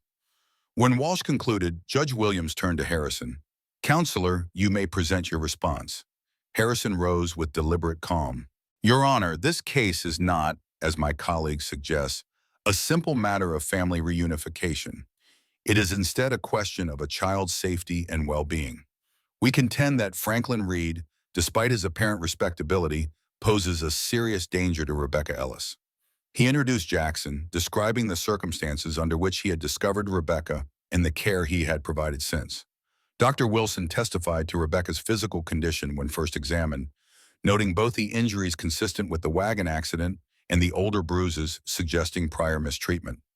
"Furthermore," Harrison continued, "we have documentary evidence that Mr. Reed threatened Rebecca's parents repeatedly over a land deed Mr. Ellis had lawfully inherited. These threats eventually forced the family to flee St. Louis in fear for their lives." He presented Elizabeth's diary, reading several entries that explicitly described Reed's intimidation tactics. Reed's expression remained impassive, though a muscle twitched in his jaw as his sister's accusations were read aloud. "This diary," Walsh objected, rising to his feet, "is hearsay evidence from a woman who, regrettably, suffered from nervous disorders that affected her perception of reality. We have physicians' documentation of Mrs. Ellis's treatments for anxiety and delusions." Harrison countered smoothly. "We also have the land deed itself, showing property valued at $3,000, potentially much more with the planned railway extension. This provides clear motive for Mr. Reed's pursuit of his niece. Control of the child means control of the property until she reaches majority." The legal battle continued through the morning, each side presenting evidence and counter-arguments with increasing intensity. Judge Williams listened attentively, occasionally interrupting with precise questions that suggested he was weighing each claim carefully. As noon approached, Harrison called his final witness. "Your Honor, we would like Rebecca Ellis to testify regarding her experiences with her uncle." Walsh immediately objected. "Your Honor, the child is too young to provide reliable testimony, especially given the trauma of losing her parents and the undue influence exerted by Mr. Morgan during these past weeks. Judge Williams considered this, then addressed Rebecca directly. "Young lady, do you understand the difference between truth and falsehood?" Rebecca nodded solemnly. "Yes, sir. Telling the truth is saying what really happened, even if it's hard. Lying is saying what didn't happen to get out of trouble or hurt someone." The judge's expression softened slightly. "Well said. Do you feel able to tell this court the truth about your uncle and what happened before you came to Montana?" "Yes, sir," Rebecca replied, her voice small but steady. "Then I'll hear her testimony," Williams decided. "Sheriff Cooper, please arrange the seating so Miss Ellis can speak without directly facing her uncle." Cooper repositioned Rebecca's chair to face the judge, with her back partially to Reed's table. Jackson remained close enough to offer support, but positioned so as not to appear to influence her responses. "Now, Rebecca," the judge began gently, "can you tell me about your life in St. Louis with your parents?" Rebecca spoke haltingly at first, describing a happy home where her father crafted furniture and her mother taught her lessons. Her voice grew tenser as she recounted her uncle's increasingly frequent visits, the arguments that ensued, and the atmosphere of fear that developed. "Uncle Frank wanted Pa's papers," she explained. "Said the land should have been his because he was older than Ma and a man besides. Pa said Grandpa gave it special to him because Uncle Frank already had the bank position." "Did your uncle ever threaten you or your parents?" Judge Williams asked. Rebecca nodded, her hands twisting in her lap. "He told Pa that accidents happen to people who don't cooperate. Then he looked at me and said, especially to little girls who wander too close to the river." Her voice dropped almost to a whisper. "He grabbed my arm once, squeezed it real hard. Left marks. Said next time it wouldn't just be marks if Pa didn't sign the papers." From the corner of his eye, Jackson saw Reed shift in his seat, his confident facade cracking slightly. Walsh placed a restraining hand on his client's arm, a gesture that did not escape the judge's notice. "What happened that made your family leave St. Louis?" Williams continued. "Uncle Frank came with two men. They pushed into our house. Pa tried to stop them, and they pushed him down the stairs. He hurt his leg bad. Uncle Frank said next time it would be his neck. Ma packed our bags that night, said we had to go where Uncle Frank couldn't find us." The simplicity of Rebecca's account carried a weight that more polished testimony lacked. Even Walsh seemed momentarily at a loss for how to undermine it. Judge Williams thanked Rebecca for her courage and called a recess for the midday meal. As the courtroom emptied, Harrison expressed cautious optimism. The judge was clearly moved by Rebecca's testimony. Reed's reaction didn't help his case either. That momentary flash of anger suggests the potential for violence that Rebecca described. They took their meal at Mrs. Jenkins' home, away from the curious stares at the hotel dining room where Reed held court with local businessmen he hoped to impress. Sarah kept Rebecca occupied with a game of jacks, providing welcome distraction from the morning's ordeal. "How do you think it's going?" Mrs. Jenkins asked quietly as she served coffee. "Hard to say," Jackson admitted. "Reed presents well. All that money and Eastern polish counts for something, even here." "Not as much as he thinks," she replied firmly. "Judge Williams grew up poor in Pennsylvania, worked mines before studying law. He's not easily impressed by fancy clothes and banking connections." This insight provided some comfort as they prepared to return for the afternoon session. As they walked toward the town hall, however, a commotion near the sheriff's office caught their attention. A crowd had gathered around a man seated on the office steps, his face bloodied and clothes torn. "That's Jim Peters," Mrs. Jenkins identified him. "Works freight for the railway station." Jackson approached, recognition dawning as he drew closer. Peters was the man who had delivered supplies to his ranch on several occasions, a reliable worker well known in Fort Thompson. Currently, he appeared to have been on the losing end of a severe beating. Sheriff Cooper stood over him, notebook in hand. "Say again who did this to you, Jim." Peters spat blood onto the snow. "Two men, strangers. Said they worked for someone who needed information about Morgan's place. When I wouldn't talk, they got persuasive with their fists." Cooper noticed Jackson's approach and gestured him over. "Morgan, this concerns you. Peters here was attacked for refusing to give information about your ranch." They wanted to know if there was a safe or strong box, Peters continued, wincing as he touched his split lip. Whether you might have papers hidden somewhere. I told them nothing, but they seemed mighty interested in finding something specific. Jackson exchanged glances with Harrison. Reed was growing desperate, resorting to increasingly direct methods to locate the land deed before the judge rendered his decision. This needs to be entered into evidence, Harrison said urgently. It demonstrates exactly the kind of intimidation and violence Rebecca testified about. When court reconvened, Harrison immediately brought the incident to Judge Williams's attention. Reed appeared genuinely surprised, either at the attack itself or at it being discovered so quickly. Your Honor, Walsh protested, there is absolutely no evidence connecting Mr. Reed to this regrettable incident. It's a transparent attempt to prejudice the court against my client. Perhaps, Williams acknowledged, but it is troubling nonetheless. Mr. Reed, do you have any knowledge of this attack on Mr. Peters? Reed stood, the picture of offended dignity. None whatsoever, Your Honor. I have been in the company of witnesses all morning, as the court can verify.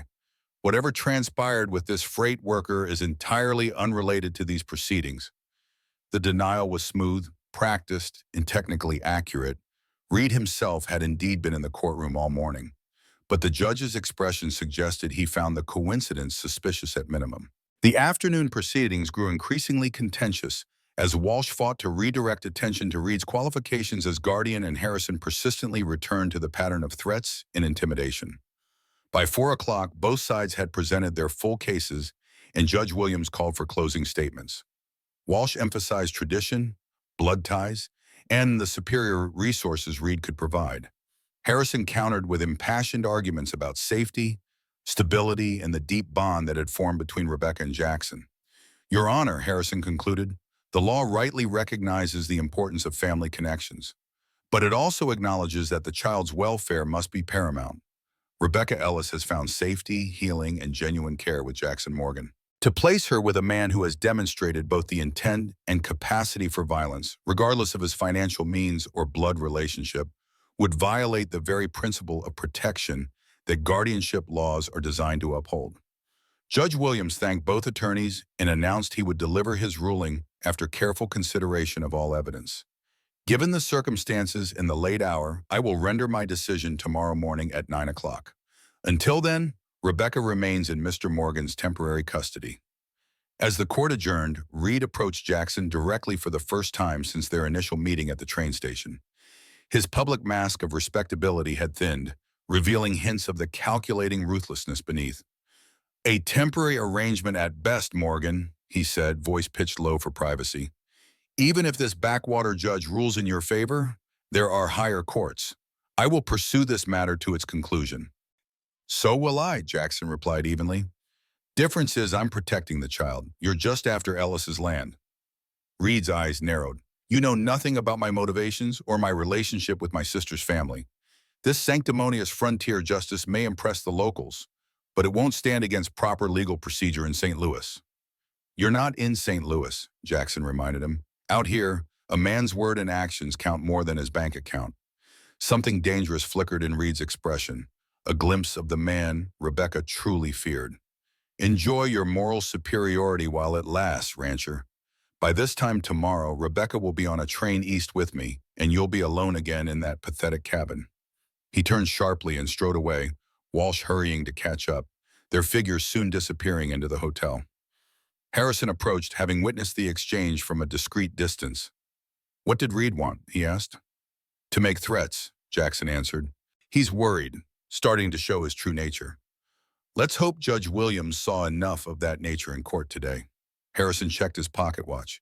You should get Rebecca back to the ranch. Tomorrow will be decisive one way or another. The ride home passed in contemplative silence. Rebecca, exhausted by the day's emotions and tensions, leaned against Jackson's chest as they rode double on Thunder.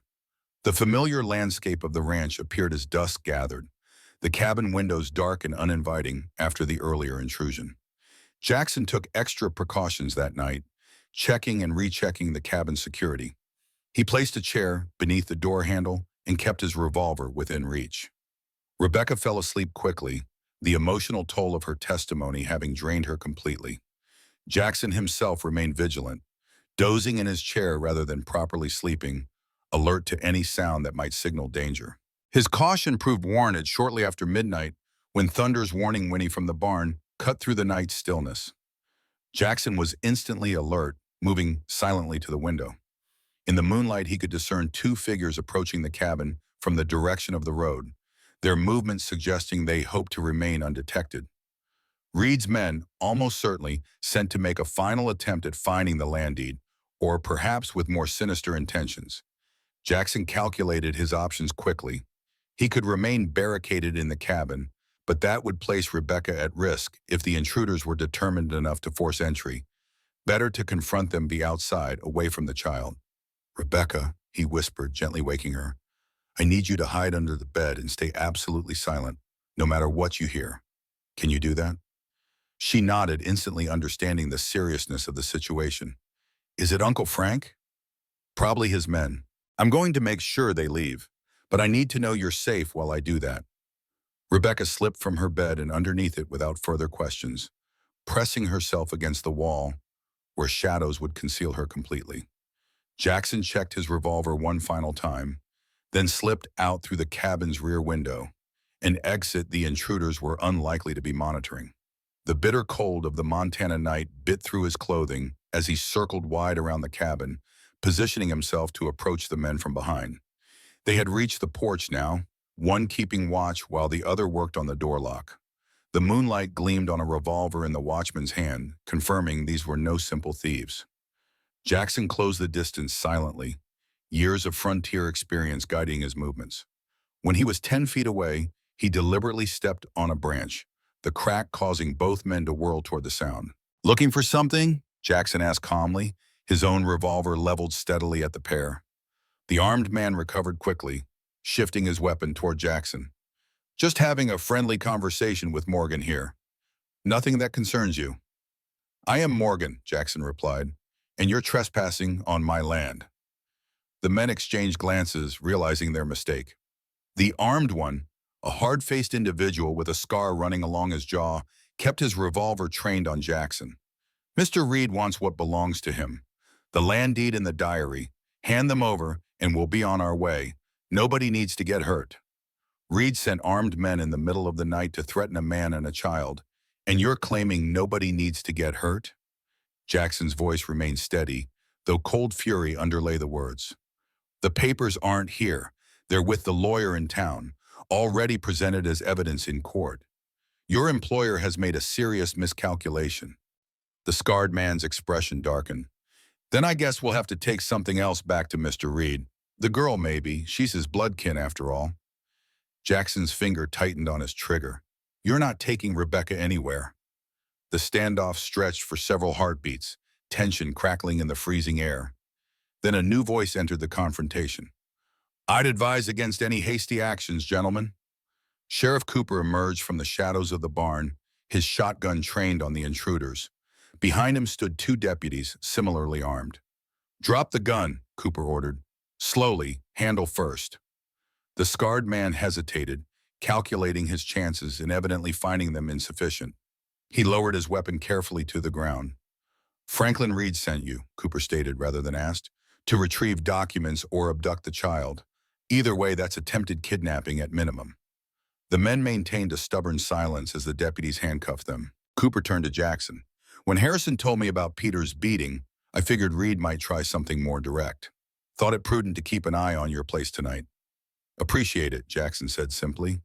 "These two will be enjoying Fort Thompson's hospitality until the judge's ruling tomorrow, and I suspect their presence in my jail will feature prominently in his honor's deliberations."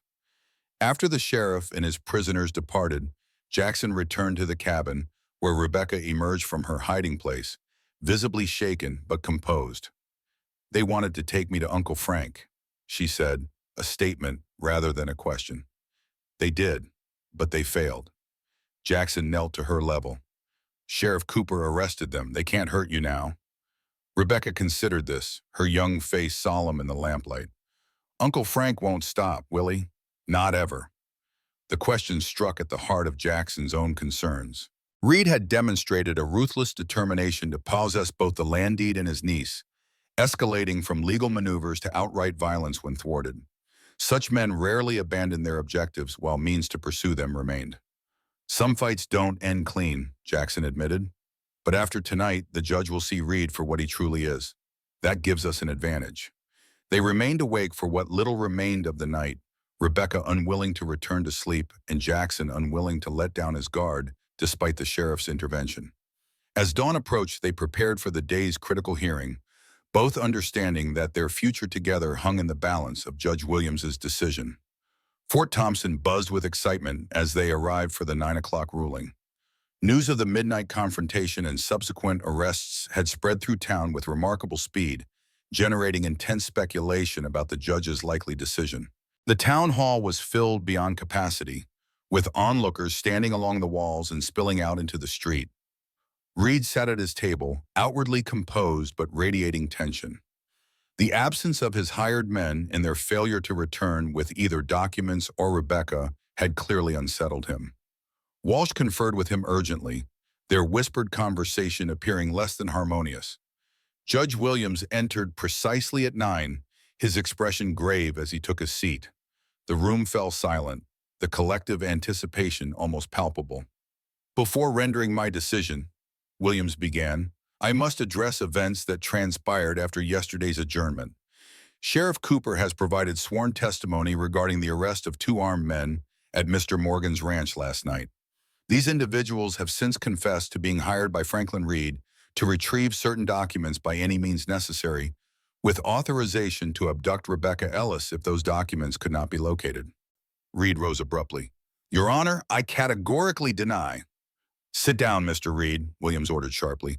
"Your opportunity to speak has passed. These men have signed affidavits naming you specifically, corroborated by funds traced to your possession. Furthermore, the physician who treated Mr. Peters has confirmed that his injuries match the description of an attack by these same individuals earlier yesterday." Reed sank back into his chair, his facade of respectability crumbling visibly. Walsh edged away slightly, the attorney's instinct for self-preservation evidently overcoming his professional loyalty. "In light of these developments," Williams continued, "and considering all testimony and evidence presented during yesterday's proceedings, my ruling is as follows." The judge straightened, his voice taking on the formal cadence of legal proclamation. "The court finds that Franklin Reed has demonstrated through both testimony and subsequent actions a pattern of behavior that renders him profoundly unsuitable as guardian to Rebecca Ellis. Custody is therefore denied." A murmur ran through the assembled crowd, Reed's face flushed with anger, his hands gripping the table edge with whitened knuckles. "Furthermore," Williams continued, "given the documented threats against the child and the attempted abduction, the court issues a protective order prohibiting Franklin Reed from approaching or contacting Rebecca Ellis until she reaches the age of majority." The judge turned his attention to Jackson.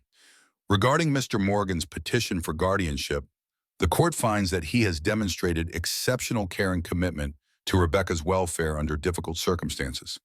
While unrelated by blood, he has acted with the dedication and protection expected of a natural parent." Williams paused, allowing the significance of his words to register. "The court therefore grants permanent legal guardianship of Rebecca Ellis to Jackson Morgan, with all rights and responsibilities thereof, including stewardship of her inherited property, until she reaches legal age." The pronouncement hung in the air for a moment before the room erupted in reaction. Applause from many townspeople who had come to support Jackson, outraged objections from Reed, and the steady rap of the judge's gavel calling for order. "One final matter," Williams announced when the noise subsided. "Sheriff Cooper, please take Mr. Reed into custody pending formal charges of conspiracy to commit kidnapping, witness intimidation, and attempted theft." Reed's face contorted with rage as Cooper approached. "This is outrageous. You backwater incompetents have no jurisdiction over me. I'll have this ruling overturned within the week." "You're welcome to appeal from the territorial prison," Williams replied coolly, "though I suspect your banking colleagues in St. Louis might be more interested in investigating certain financial irregularities that have come to light during these proceedings." As Cooper led a still protesting Reed away, Harrison turned to Jackson and Rebecca with undisguised satisfaction. "Congratulations. It's rare to see justice so thoroughly and decisively served." Rebecca looked up at Jackson, uncertainty in her eyes despite the favorable ruling. Is it really over? Can I stay with you for true? Jackson knelt to meet her gaze directly. For true, he confirmed. You're stuck with me now, officially. The smile that blossomed across her face contained a joy that transcended the legal proceedings, the simple happiness of a child who had found home and safety after unimaginable loss. She threw her arms around Jackson's neck in an uninhibited embrace that caught him momentarily by surprise before he returned it, his own emotions unexpectedly close to the surface. Mrs. Jenkins approached, wiping tears from her eyes without embarrassment. Well then, I believe this calls for celebration. Dinner at my house tonight for the newest official family in Fort Thompson. The following days brought rapid changes to Reed's circumstances. Telegrams from St. Louis confirmed Harrison's suspicions about financial improprieties at Mercantile Bank. Reed's desperate pursuit of the land deed now appeared motivated by need rather than mere greed. He had embezzled substantial sums and required the valuable property to replace the stolen funds before their absence was discovered. Within a week, Reed was transferred to St. Louis under guard to face multiple charges there, in addition to those in Montana Territory. The attempted abduction of Rebecca faded to secondary importance compared to his systematic theft from bank clients, many of whom were prominent citizens with political influence. For Jackson and Rebecca, life settled into new patterns as winter gradually released its grip on the Montana landscape. The legal proceedings had accelerated their integration into the Fort Thompson community. Jackson found himself drawn into town affairs more frequently, his natural reticence balanced by the practical need to establish connections that would benefit his ward. Rebecca began attending the town school, riding Daisy alongside Sarah Jenkins each morning when weather permitted. Her natural intelligence blossomed under formal instruction, though Jackson supplemented her education with practical knowledge during evenings at the ranch. She learned to calculate feed quantities for livestock, to read weather patterns and cloud formations, to identify plants with medicinal properties, skills passed down through generations of frontier experience. Spring brought new activity to the ranch as Jackson implemented long-deferred improvements. With Rebecca's future now secured, he expanded the cabin, adding a proper bedroom for her and enlarging the main living space. The project drew unexpected assistance from townspeople, the blacksmith contributing hinges and fixtures, the sawmill owner offering lumber at reduced cost, even Sheriff Cooper spending a Saturday helping raise roof beams. Never figured you for a builder, Cooper, Jackson commented as they worked. The sheriff shrugged. Built my own house when I first came to Montana. Besides, it's for the girl. Whole town's taken an interest in her welfare. This community involvement represented a profound change in Jackson's circumstances. For 5 years following Sarah and Thomas's deaths, he had existed in isolation, rebuffing attempts at friendship or assistance. Now, through Rebecca, connections had been reestablished, pulling him back into the world of human relationship he had abandoned in grief. On a warm June afternoon, Rebecca sat on the newly constructed porch steps, watching Jackson mend a bridle. She had been uncharacteristically thoughtful all day, her usual chatter subdued by some internal preoccupation. Something troubling you? Jackson asked finally. Rebecca hesitated before responding. I was thinking about Ma and Pa, about their graves. Jackson set aside his work, giving her his full attention. The subject of her parents had arisen infrequently since the court hearing, as if the resolution of the custody matter had allowed Rebecca to process her grief in private. What about them? He prompted gently. They're all alone out there, no markers with their names, just the crosses you made. Nobody to visit them. She looked up at him, her expression troubled. I left Pa's horse on Ma's grave, but now I don't even have that to remember them by. Jackson considered her concerns seriously. The makeshift graves he had created during the blizzard had always been intended as temporary measures, though the immediate challenges of caring for Rebecca and the subsequent legal battle had pushed proper burial arrangements into the background. We could change that, he suggested. Ride out there, place proper stones, make it a real resting place they'd be proud of. Rebecca's face brightened. Could we? And could I make something new to leave there? Something special like Pa used to make for me? I think that's a fine idea. Over the next week, they prepared for the journey. Jackson carved 2 solid headstones from local limestone, carefully etching David and Elizabeth Ellis's names and dates based on information from Rebecca. The girl herself worked on her own project in secret, spending hours at the small workbench Jackson had built for her, refusing to reveal her creation until it was completed.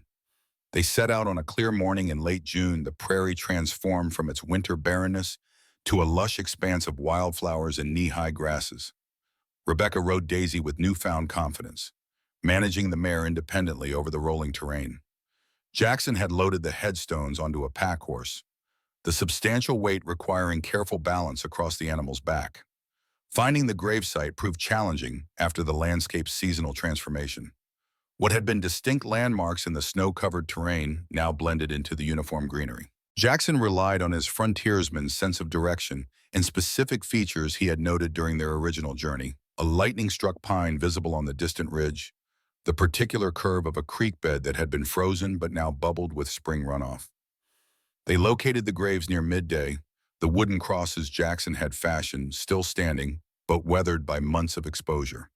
The site appeared peaceful, surrounded by purple cone flowers and golden prairie sunflowers that nodded in the gentle breeze. Rebecca dismounted immediately, approaching the crosses with solemn respect. Together they worked through the afternoon, removing the temporary markers and installing the permanent headstones. Jackson dug deeper foundations to ensure the stones would stand against Montana's weather extremes, while Rebecca gathered wildflowers to place between the graves. When the physical labor was complete, they stood side by side before the final result. "Would you like a moment alone with them?" Jackson asked. Rebecca nodded, reaching into her saddlebag to withdraw her secret project, a wooden carving she had crafted herself under Jackson's occasional guidance.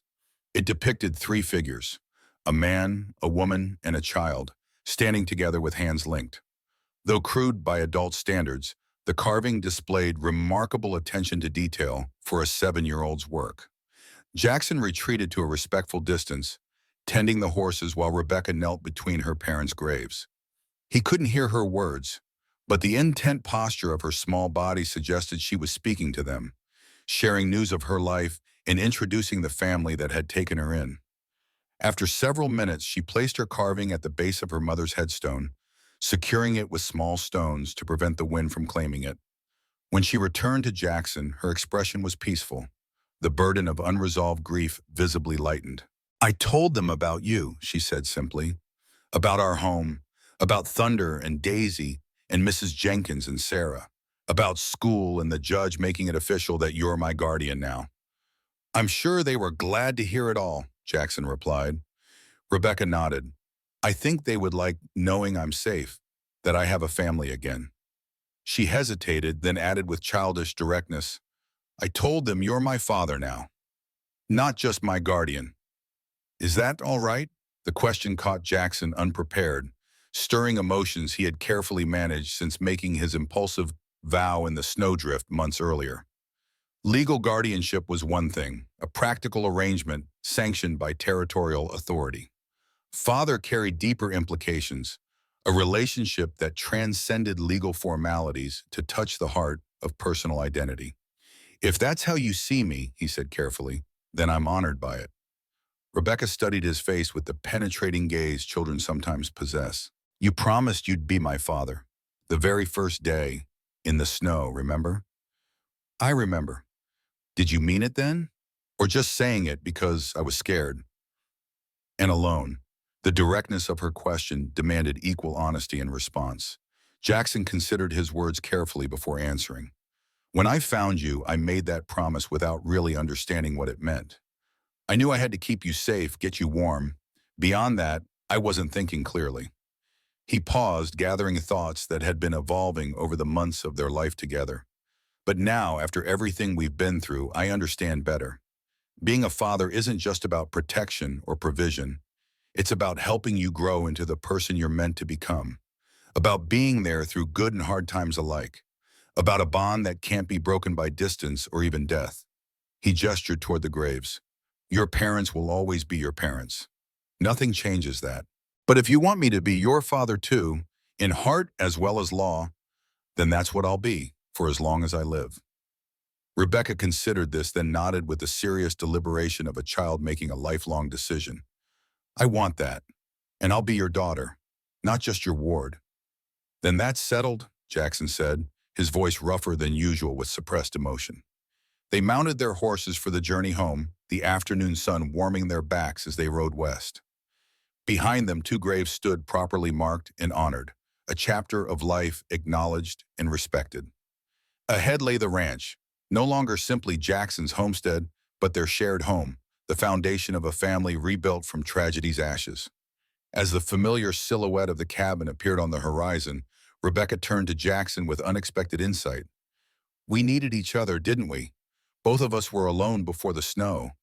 Jackson considered the frozen man he had been in February, existing rather than living, haunted by failure, isolated by grief. The transformation of the past months had been as much his as hers, a mutual restoration neither could have achieved alone. "Reckon that's true," he acknowledged. "Seems sometimes the worst storms bring the greatest gifts." They rode the final distance in companionable silence, father and daughter returning to the home they now fully shared, the promised relationship forged in winter's adversity now flowering in summer's abundance. A second chance neither had expected, but both had embraced with courage and faith that transcended bloodlines to create a family bound by choice rather than circumstance.